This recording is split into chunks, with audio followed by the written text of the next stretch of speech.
भानपुरा के इस सुंदर से रूरल होमस्टे में मेरा 3 दिन रुकने का प्लान था।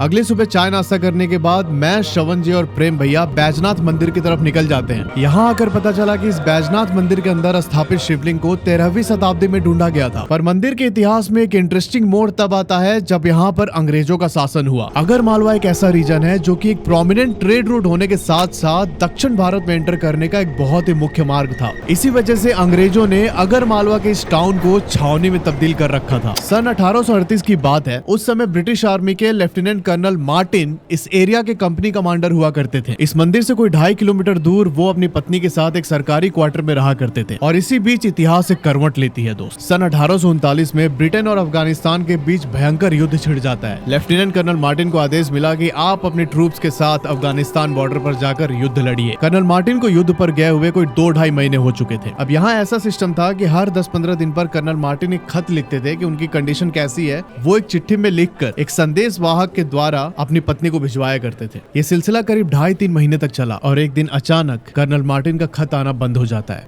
10 से 15 दिन हुए, फिर 20, 25, 30 और 1.5 महीने तक कर्नल मार्टिन का कोई भी खत नहीं आया। इनकी पत्नी मिसेस मार्टिन यहाँ परेशान रहने लगी। अब एक दिन अपने मन को बहलाने के लिए मिसेस मार्टिन घोड़सवारी पर निकली और जब वो अपने घोड़े पर बैठकर इस मंदिर के पास से गुजरी तो उनको मंदिर की घंटी और मंत्रों के उच्चारण सुनाई दिए।